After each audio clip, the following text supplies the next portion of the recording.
अहम, मैं करता, मैं भोगता। ममता शरीर में, शरीर संबंधियों में, रिश्ते नातों में, शरीर संबंधी भोगों में, यही हमारी दुर्गति का कारण है। अगर ये ममता और अहमता श्री जी के चरणों में समर्पित हो जाए तो अभी जीवन मुक्त का आनंद आपके हृदय में स्फुरित हो जाए। अभी ऐसा अपार आनंद जिसमें दुख का लेश नहीं है, वो ब्रह्मा जी के द्वारा रचे हुए किसी भी भोग पदार्थ में किंचन मात्र भी नहीं है। जो आनंद अहमता ममता प्यारे जू के चरणों में समर्पित करने पर है, वो ब्रह्मा जी के द्वारा रचे हुए त्रिभुवन में कहीं भी नहीं है आनंद।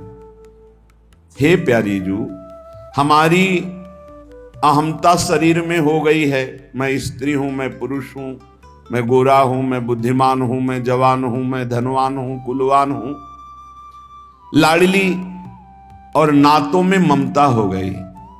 ये मेरे मित्र हैं, ये मेरा पुत्र है, ये मेरा पति है, ये मेरी पत्नी है, ये मेरी माता है, मेरे पिता हैं, ये मेरे भाई हैं, ये रिश्तेदार हैं। ये ममता फैल जाने के कारण आपसे बहुत दूर और विमुख हो चुका हूं। परिवार, रिश्ते, नाते सब सत्य जान पड़ते हैं, पर बिना इनकी ममता को प्रभु के चरणों में समर्पित किए ना शुद्ध ज्ञान होता है, न शुद्ध भक्ति होती है। गोस्वामी तुलसीदास जी भगवान श्री राम जी के मुख की बात कह रहे हैं। श्रीमुख से प्रभु कह रहे हैं, जननी जनक बंधु सुतदारा, तन धन धाम सुहृद परिवारा, सबकी ममता ताग बटोरी, मम पद मन ही बांध बरी डोरी। सबकी ममता को एकत्रित करके अपने मन को मेरे चरणों में लगा दो, बस यही जीवन की साधना है। भूरी सखी जी कहते हैं, नाते कुटुंब मित्र सुत नारी, जननी जनक अरु भ्रात, बिनु पद कंज सुखद सब लागे, ज्यों चकई को रात।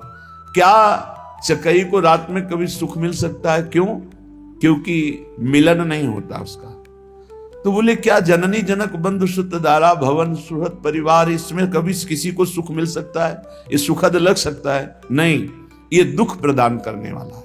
जैसे चकई को रात महान दुख देती है, ऐसे ही भगवद विमुख को कोई भी संसार में सुख नहीं दे सकता। चाहे माता हो, पिता हो, भाई हो, बंधु हो, कोई भी। आपसे हम प्रार्थना करना चाहते हैं कि बिना अध्यात्म के कोई कहीं सुखी नहीं हो सकता। कल एक प्रश्नकर्ता ने प्रश्न किया कि आजकल बहुत प्रेम विवाह हो रहे हैं, तो इसमें जब लड़की और लड़का राजी है तो जीवन भर सुखी ही रहेंगे? नहीं रहेंगे। जब तक वो अध्यात्म को नहीं जानेंगे तो शरीर राग के कारण वो प्रेम विवाह कर रहे हैं, वासना पूर्ति के लिए। और जिस दिन उससे अच्छा कोई शरीर रागी मिल गया, तत्काल त्याग कर देगा, चाहे बेटा हो चाहे बेटी हो, लड़का हो चाहे लड़की हो।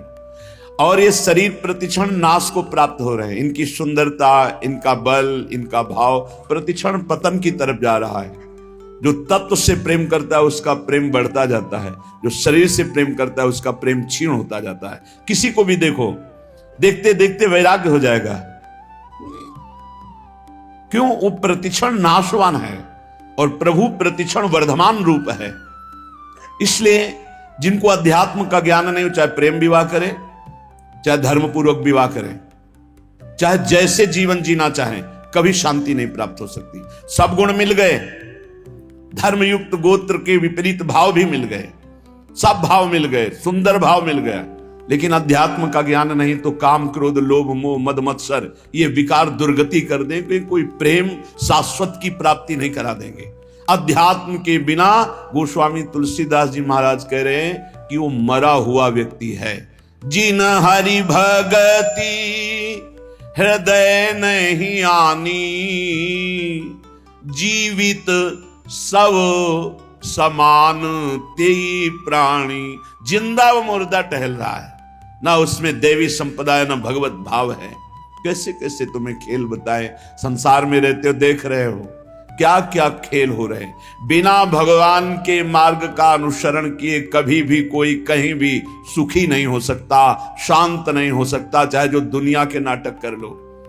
हे किशोरी जू, बिनु पद कंज, आपके श्री चरणारविंद के बिना ये दुखद सब लागे। जिनको ये भावना है कि सुखद सब लागे, तो देख लो पूरे जीवन को देख लो, सब कुछ है लेकिन शांति नहीं, विश्राम नहीं, संतोष नहीं, अभय नहीं, निश्चिंतता नहीं, निर्विकारिता नहीं। क्या प्राप्त हुआ, क्या मिला जीवन में? तो हे किशोरी, तुम बिनु और ना नेह काहू सो, नहीं द्रग देखो जात।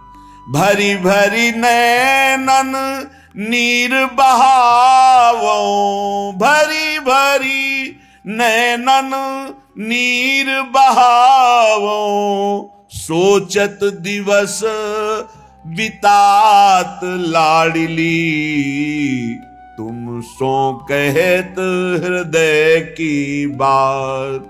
प्यारी जी, सब संबंधों से मेरा मन हटा दो, अपने चरणारविंद में, अपने नाम में, अपने रूप में, अपनी लीला में, अपनी सेवा में मेरे तन मन को अवसर दीजिए। क्यों रात दिन नाम जप करे, रात दिन आपकी सेवा में रहिए। माया अवसर ही नहीं देने देती, हर समय बाहर भटकाती रहती, कोई व्यक्ति, कोई वस्तु, कोई स्थान, इसी का चिंतन होता रहता है।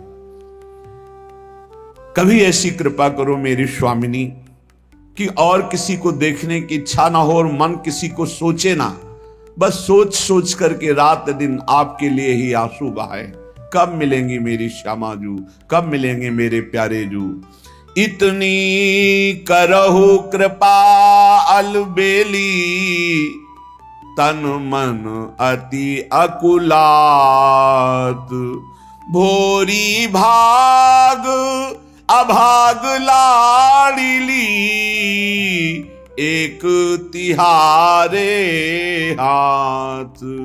भोरी भाग अभाग लाडली, एक तिहारे हाथ। लाडली तुम सो कहत हृदय की बात। प्यारी जू, आपको अलवेली सरकार कहा जाता है। अलवेली अपार मस्त, कहीं किंचित मात्र कभी गुस्सा न करना, हर समय प्रसन्न रहना। स्वामिनी जू, मेरा तन मेरा मन व्याकुल हो गया इस संसार से। यहां सब छली कपटी धोखेबाज, कहीं सच्चा प्यार नहीं, कहीं सच्ची दोस्ती नहीं, कहीं सत्य नहीं दिखाई दे रहा, सब छल कपट का व्यवहार। आपके पास सामने वाले के लिए कुछ है तो वो मित्र है, और सामने वाला जिस दिन देख लेगा कि उसके योग्य आपके पास कुछ नहीं रहा, तो आपको देखकर भी पहचानेगा नहीं। अभी आपके पास है इसलिए सब हाथ मिला रहे हैं, चाहे वो शरीर हो या शरीर संबंधी भोग सामग्री हो या गुण हो, गुणमानी संसार। और जिस दिन तुम्हारे पास वो नहीं रहेगी, उस समय हरि के सिवा कोई तुम्हारा दोस्त नहीं है। हरि से दोस्ती कर लो, जीवन सार्थक हो जाएगा, आनंदमय हो जाएगा।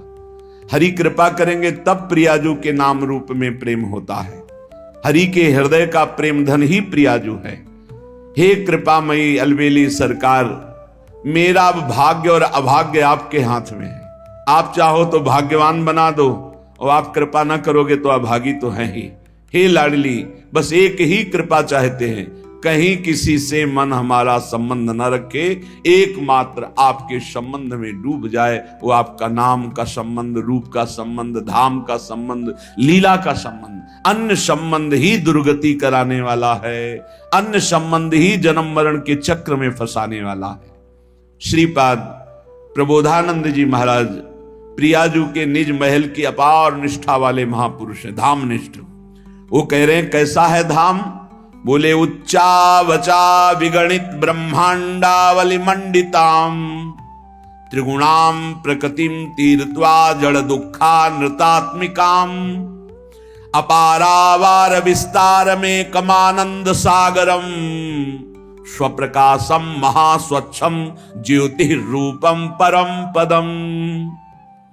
अनेक प्रकार के अगणित ब्रह्मांड समूह युक्त ये जड़ दुखमय त्रिभुवन, ये दुखमय यहां से लेकर ब्रह्मलोक तक वर्णन है बड़े बड़े सुखों का, लेकिन आप ब्रह्म स्तंभ पर्यंतम सर्वम मायामयम जगत, जो मायामय है वो बनावटी है, सत्य नहीं है। तो सत्य सच्चिदानंद सुख कहीं भी नहीं है। यहां तिनके से लेकर ब्रह्मलोक तक ये जादू का तमाशा है, माया ने रचा है। आ ब्रह्म स्तंभ पर्यंतम सर्वम मायामयम जगत, सत्यम सत्यम पुनः सत्यम हरेर नामैव केवलम। भगवान सत्य है, उनका नाम सत्य, उनका रूप सत्य, उनका धाम सत्य, लीला सत्य, और ये सब मायाकृत है। आ ब्रह्म भुवनान लोकान पुनरावर्तिनो अर्जुन, ये आवागमन का ही हेतु है। ब्रह्मलोक से लेकर यहां सब जितना है सब छल भरा मायाकृत है। पता नहीं कैसे विश्वास करके मन भ्रमण कर रहा है इस माया में। नहीं, भाग पड़ना चाहिए। जहां कपट है, छल है, पाए जान जगत में सब जन कपटी कुटिल कलयुगी टंच। इह परलोक सकल सुख पावत मेरी सो भैया कृष्ण गुण संचु। श्री हरि के सिवा किसी से भी अपनापन करना अपने को धोखे में डालना है, अपने को फंसा देना है। कह रहे अगणित ब्रह्मांडों की जो रचना हुई वो दुखद और सुखद मायाकृत है। इस त्रिगुणात्मिका माया को जो पार कर जाता है, पारावार विहीन विस्तृत आनंद का सागर, प्रकाश ही प्रकाश, महास्वच्छ ज्योतिष स्वरूप उत्कृष्ट स्थान, उसे ब्रह्म पद कहते हैं, उसे परम पद कहते हैं। उस परम पद ब्रह्म पद से भी श्रेष्ठ चैतन्य मात्रम निर्भासम निस्तरंगम निराकुलम निरस्ता ज्ञान तत्कार्यम परम ब्रह्मेति अद्विदुः। जो चैतन्य सत्ता है, जो तरंगहीन गंभीर शांत समुद्र है, जहां ज्ञान का लेश भी नहीं है, उस परब्रह्म को जो जान जाते हैं वो परब्रह्म स्वरूप हो जाते हैं। इसके आगे जो है तदंतः परमाश्चर्यम ज्योतिरैसम विचिंतय चर्वणीयम महानंदम साद्राब्धिमति निर्मलम। अर्थात स्थूल से सूक्ष्म श्रेष्ठ, सूक्ष्म से कारण श्रेष्ठ, कारण से तुरी श्रेष्ठ, तुरी से ब्रह्म श्रेष्ठ, और ब्रह्म से भी, ब्रह्म पद से भी परम आनंद वैकुंठ में है। तदनंतः परमाश्चर्यम ज्योतिरैसम विचिंतय चर्वणीय महानंद सांद्राब्धिमति निर्मलम। परमाश्चर्य में आस्वादनीय इंद्रियों के द्वारा सनकादि की घ्राणेन्द्री ने जे ही वैकुंठनाथ प्रभु के चरणों में चढ़ी हुई तुलसी की गंध पाई, प्रेम विकल हो गए। आस्वादनी निर्मल महाआनंद घन समुद्र स्वरूप, ऐसे महाउज्ज्वलतम महाअद्भुत घन आनंद प्रदान करने वाले उस लोक की सब वंदना करते हैं जिसे वैकुंठ कहते हैं। उससे भी श्रेष्ठ तदनंतरे ततोप्यात्य आश्चर्यम ज्योतिरनुस्मर कार्ष्ण्यम महास्वच्छतम पारावार विवर्जितम। द्वारिकाधीश चतुर्भुज भगवान द्वारिकाधीश जो कार्ष्ण्यम, जो कार्ष्णी है, कृष्ण है, महादीप्ति महातेजों में महास्वच्छतम परमानंद का विस्तार भगवान द्वारिकाधीश, वैकुंठाधिपति से भी श्रेष्ठ महिमा द्वारिकापुरी की, द्वारिकाधीश की। बोले उससे भी महानंद रसोत्सव पूर्ण। अब रस शब्द आया, अभी तक रस शब्द नहीं आया। ततो दूरांतरे ज्योति सर्वाश्चर्योच्चतावधि सर्वोज्ज्वलाति समूहोज्ज्वलम सर्वोत्तमोत्तमम। सबसे उत्तमों में भी उत्तम महाउत्तम, माथुर मंडल से भी श्रेष्ठ ब्रज मंडल, ब्रज 84 कोष, जहां रस की धारा बहती है। ये रस धारा अन्यत्र ऐश्वर्य वैभव भगवत्ता माधुर्य रस मिला हुआ, लेकिन यहां रस की धारा बहती है। सर्वाश्चर्य में जो ब्रज रस है, इस सर्वाश्चर्य में है। बड़े बड़े ब्रह्मबोध संपन्न महापुरुषों को भी आकर्षित करके अपनी दास्ता से युक्त कर दिया श्री लाल बिहारी ने, ब्रजेंद्र नंदन ने, श्री शुकाचार्य जैसे महापुरुष। जो जन्म से ही घोर वैराग्य युक्त है, आसक्त हो गए श्री कृष्ण में। महावैमल्य सीमंत परमानंद परावधि कृष्ण प्रेम रसारधी नाम चरम परमोदया। महानिर्मल आनंद की पूर्णावधि, इससे बढ़कर आनंद नहीं। जहां कृष्ण प्रेम ही प्रेम छलक रहा है, जहां उस कृष्ण प्रेम की चरम सीमा जहां प्रकाशित हो रही, उसे कहते हैं वृंदावन। वृंदावन क्या है, ये जब जान जाओगे तो नाच पड़ोगे कि मुझे वृंदावन आने को मिला, मुझे वृंदावन कुछ घंटे वास मिला, कुछ दिन वास मिला। और जिनको अखंड वास मिला है तो साक्षात प्रियालाल के चरणों में रह रहे हैं, गोद में रह रहे हैं। अगर नहीं समझ पा रहे हैं तभी वो चिंता शोक कल्याण के लिए परेशान है। नहीं, कोई परेशानी नहीं, हमारा तो बस शरीर छूटना है, जहां है यहीं हमें रहना है। अभी पार्थिव पांच भौतिक शरीर छूटा दिव्य रूप से अपनी प्यारी जू के समीप, जैसे अभी हैं ऐसे। हमारा कोई अंतर नहीं पड़ना है, हमें कोई नया परम पद नहीं मिलना है। हम वर्तमान में जहां हैं, जैसे हैं वैसे ही वहां हैं, वही हैं यही हैं। यहां और वहां का भेद मिट गया, बस हो गया कार्य। ओहो तदनंतर तदघनम भाति श्री वृंदावनम वनम पूर्ण माधुर्य साम्राज्यम पूर्णानंद चमत्कृति। ब्रज 84 कोश के अंतर्गत ही जो श्री वृंदावन नामक वन है, ये महामाधुर्य का साम्राज्य है, बड़ा चमत्कारी है वृंदावन। पूर्णाति पूर्ण मधुर प्रकाशम पूर्ण सदृशम, केवल वास मात्र से तुम्हें पूर्ण पद प्रदान कर देगा। सब साधन बन जाएगा आपका अपने आप। चिंता मत करो, डरो मत, मेरे अंदर ऐसे विकार जाऊंगा धाम में कहीं। बहुत कृपालु धाम है वृंदावनी प्रभाव सुनो अपनो ही गुण देत, अपनो ही गुण देत, जैसे बालक मलिन को मात गोद भर लेत। सर्व सौभाग्य पूर्णम द्रुम लता खग मृगादिकम। यहां के पशु पक्षियों का दर्शन, यहां के लता वृक्षों का दर्शन भाग्य को बदल देता है। पक्का विश्वास करो, भाग्य को बदल देता है। ये साधारण नहीं है। जैसे यहां के कबूतरों को देखा, तोता को देखा, मोर को देखा, ये पक्षी साधारण नहीं है, ये सब परमहंस महापुरुष हैं। जैसे सनकादि के दर्शन करने वाले को कभी जन्म मरण नहीं मिल सकता, ऐसे यहां वृंदावन की शोभा, लता पता, बाके बिहारी जी, राधा वल्लभ जी, राधा रमण जी, खगमृग पशु पंछी रसिक ब्रजवासी, इन्हीं के दर्शन मात्र से कल्याण है। आप क्या समझते हो? जो एक बार वृंदावन आ गया, एक बार वृंदावन में बिहारी जी से आंख मिला ली, एक बार रज में लौट गया, एक बार किसी प्रसादी पुष्प को माथे पे धारण कर लिया, एक बार यहां चरणामृत पिया, एक बार की महिमा ऐसी कि वो कभी नरक नहीं जा सकता। इसी धाम वृंदावन है। वापी कूप तड़ागाद्य प्रेमानंद रसात्म भी। यहां के कुएं का जल, यहां के सरोवर का जल, यहां के पावन यमुना का जल, ये पानी नहीं है, बोले प्रेमानंद प्रवाहित हो रहा है। प्रेमानंद रसात्म भी ब्रजेंद्र सूनु राधिका हृदय प्रपूर्य माणयोर महारसाब्दि पूरयो रिवाति तीव्र वेगता। अरे हम प्रतिक्षण चरणामृत का पान करते हैं, कितना सो, यहां कहीं का भी पानी पियो। ये वो रज है जहां आंसुओं से भीगी हुई रज, गोपी जनों की, बड़े बड़े रसिक जन परमहंसों के आंसुओं से भीगी। यहां का जो जल है, चाहे वो सरोवर का हो, चाहे कुआं का हो, चाहे पावन यमुना जी का हो, बोले प्रेमानंद रसात्म भी तुम्हें प्रेमानंद रस से युक्त कर देगा। प्रेमानंद क्या है? प्रेम प्रियाजू, आनंद लालजू, अर्थात प्रियालाल के आनंद रस में डुबो देगा।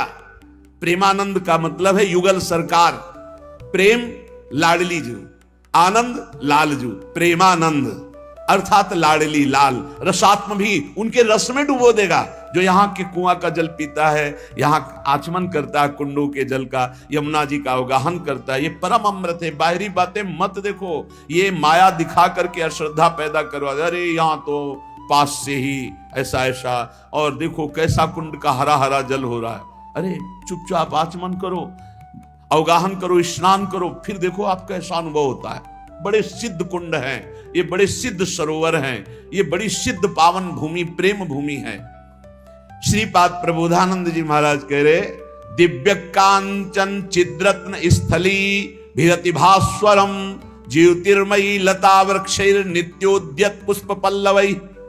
ये सब चिदानंदमयी भूमि है, ये चिदानंदमयी लताएं हैं, सच्ची कहते हैं। एक बार राष्ट्रमंडल में जो वट वृक्ष है, जब लगा कि अब वृंदावन से जाना ही पड़ेगा, कोई व्यवस्था नहीं, किसी भी तरह का कोई परिचय नहीं, बड़ी अव्यवस्था। आप क्या समझते हो, वृंदावन बास कठिन मोरी माई, कोई सहज समझते हो? आप लोगों को सहज इसलिए मिल गया, प्रियाजू की कृपा हो गई है, इसलिए अपने लोगों को कैसे कैसे।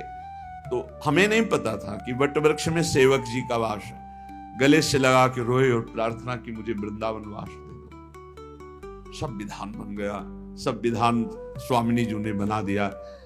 अगर यहाँ की एक लता आप पर कृपा कर दे तो साक्षात निकुंजाधिपति युगल सरकार का दर्शन करा दे, विश्वास करना। ये बड़े अभागी जन हैं जो वृंदावन की लताओं पे कुल्हाड़ चलाते हैं। पता नहीं क्या करेंगे वो, ऐसे महल बनाकर जिनमें लताओं को काटा गया, फिर कौन सा भजन करेंगे? भजन नहीं करेंगे, पाप करेंगे। उनमें रह के भजन नहीं होता, भजन ऐसे नहीं होता है। यहाँ की लताओं का, यहाँ की ब्रजरज का, ब्रजवासियों का जब सम्मान करोगे तो जो ब्रजराज हैं वो आप पर कृपा करेंगे और महारानी जी के चरणों का प्रेम दे देंगे। जब आप यहाँ ऐसा अपराध करोगे तो लता काटना, जिसके 1000 पत्ते हो चुके हैं, हमने महापुरुषों से सुना है, उस वृक्ष को कदापि भी किसी भी तरह ना तो स्थानांतरित किया जा सकता है, यहां से उखाड़ के वहां लगा दिया गया, और ना काटा जा सकता है। जिसके 1000 पत्ते नहीं हुए हैं उसको स्थानांतरित किया जा सकता है, वो सकुशल दूसरी जगह लग सकता है। बकाया श्री जी की सेवा के निमित्त जैसे झूलन लीला है या सैया रचना है या कुंज निर्माण है, उसके लिए जो हम टहनियां लेते हैं लताओं से, वो आज्ञा लेकर लेते हैं कि हम श्री जी की सेवा के लिए आपसे कुछ पत्ते, कुछ टहनियां ले रहे हैं। वो खिले हुए इसीलिए खड़े हैं श्री जी की सेवा के लिए, वो प्रफुल्लित होते हैं, आशीष देते हैं, ले जाओ हमारी स्वामिनी की सेवा में लगाओ। लेकिन यदि आप ऐसे निर्दयता पूर्वक जैसे संसार में सेटिंग कटिंग की जाती है वृक्षों की, यहां मत करना। यहां वो झूम झूम रहे हैं ना, उसी में छुप कर प्रियालाल बातें करते खेलते हैं। ये प्रियालाल की क्रीड़ा भूमि है। लता भवन सुख शीतल छहा, श्री हरिवंश रहत नित्य जहां, तहां न वैभव आन की। जहां 4 लताएं वहां जरूर हमारे प्रियालाल बैठते हैं, जरूर प्रियालाल खेलते हैं। हम कह रहे हैं कि यदि आपके पास 100 गज जगह खरीदने का पैसा है तो 50 गज में आज अपने लिए व्यवस्था कर लो। छोटे छोटे पौधे होते हैं, हर श्रृंगार का पौधा है, जैसे तमाल का है, छोटी छोटी लताएं लगा दो, वहीं भावना करो तो प्रियालाल वहीं आ जाएंगे खेलने के लिए। अब आते ही सबसे पहले जेसीबी लगवाकर बड़ा वृक्ष उखाड़ दिया। हम माना कि करोड़ों रुपए कमा लोगे, लेकिन वो करोड़ों रुपए तुम्हारी अशांति का कारण, तुम्हारे नाश का कारण बनेंगे। देखना, तुमने ऐसी चतुराई से उखाड़ा है कि तुम्हें कोई दोष न दे सके। रातों रात जेसीबी लगा के कुआं बना दिया और वृक्ष